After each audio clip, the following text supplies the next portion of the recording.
Ancaman penularan Omikron meningkat seiring meningkatnya mobilitas masyarakat pada libur Natal dan Tahun Baru.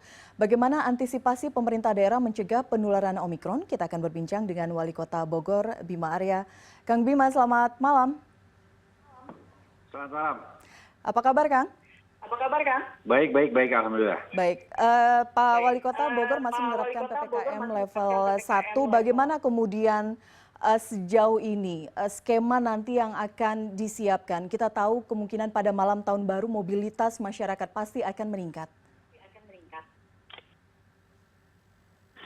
Baik, jadi saat ini kalau dari data yang sakit di Kota Bogor ini kasus positif COVID ini 7 orang. Dengan penambahan kasus yang sangat minim, agak lama 0 kasus, hari ini bertambah 2. Jadi di atas data-data tadi terlihat landai. Tapi kita membaca bahwa kita harus mengantisipasi Omikron yang katanya menular lebih cepat. Karena itu satu, kita perketat kembali pengawasan terhadap mobilitas warga memasuki tahun baru ini. Kami mengeluarkan larangan untuk merayakan tahun baru, larangan untuk berkumpul lebih dari 50 orang, memastikan kegiatan-kegiatan di kafe, hotel, restoran tepat waktu semua. Jam 22.00 sudah tutup untuk mal dan toko-toko. Jam 24.00 sudah selesai aktivitas di kafe, restoran, dan hotel dan tidak boleh ada perayaan. Dan kami menyisir semua tempat-tempat yang punya potensi menimbulkan keramaian. Dan kami berlakukan wajib vaksin di semua titik-titik tadi dan memberlakukan aplikasi Peduli Lindungi. Apabila tidak ada Peduli Lindungi maka akan dicek secara manual. Apabila ada kedapatan pengunjung kafe, restoran, atau hotel belum divaksin maka akan diberikan sanksi. Kira-kira itu gambaran garis besar kebijakan kami mengantisipasi varian baru di akhir tahun ini. Oke, sanksinya berupa apa jika ada yang bandel atau melanggar peraturan yang sudah ditetapkan? Ya, dari mulai peringatan, denda, sampai penutupan tempat usaha. Ini sudah kita berlakukan di zaman PPKM atau PSBB. Jadi sama saja sanksinya.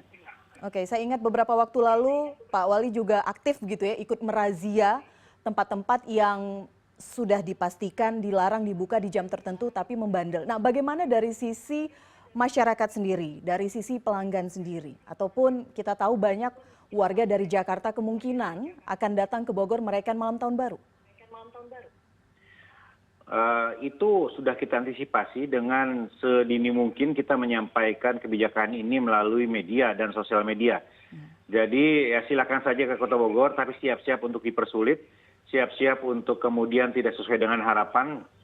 Bahkan di pusat kota akan ada penutupan ruas jalan utama, di jalan-jalan protokol ada penyekatan, dan juga sangat mungkin kami melakukan pemadaman lampu di beberapa titik di pusat kota, termasuk tentunya taman-taman dan tempat-tempat publik begitu. Jadi ini kami sampaikan kepada seluruh warga Bogor dan juga warga dari luar Bogor yang berencana akan ke Kota Bogor menjelang pergantian tahun nanti.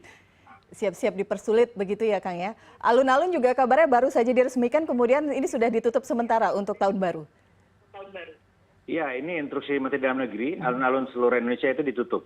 Dan kita belum akan buka kecuali kita pastikan relatif terkendali nanti pandeminya. Jadi masih kita membaca dulu, nggak mungkin tanggal 3, tanggal 4 dibuka. Ya kita lihat dulu tren penambahan kasus apakah ada lonjakan atau tidak. Oke, baik. Pak Wali, kita berbicara mengenai temuan varian Omikron, transmisi lokal di Jakarta, masih 1 kasus, harapannya tidak berkembang. Tapi bagaimana untuk Kota Bogor sendiri sejauh ini? Bagaimana antisipasi penularan Omikron ini? Saya menginstruksikan agar seluruh vaskes rumah sakit itu siaga. Setiap saat kebutuhan tempat tidur bisa melonjak.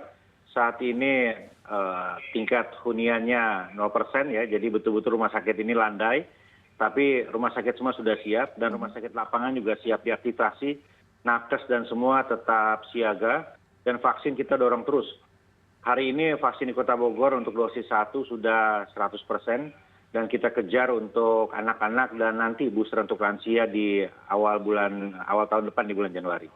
Gambarannya untuk fasilitas kesehatan bagaimana, Kang? Ya, sejauh ini belum ada tanda-tanda lonjakan seperti saya sampaikan tadi. Bed occupancy ratio masih sangat rendah, bisa dibilang kosong. Tetapi semua rumah sakit sudah bersiap-siap untuk melakukan konversi kembali, penambahan tempat tidur dan mengalokasikan tempat tidur untuk pasien COVID.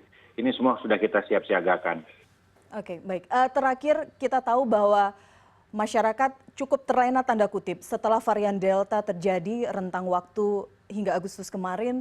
Saat ini ada varian baru Omikron. Bagaimana memastikan, mensosialisasikan kepada masyarakat yang mungkin sudah lelah untuk tetap tertib melakukan protokol kesehatan yang benar? Kami sudah memiliki pengalaman untuk menyeimbangkan antara gas dan rem.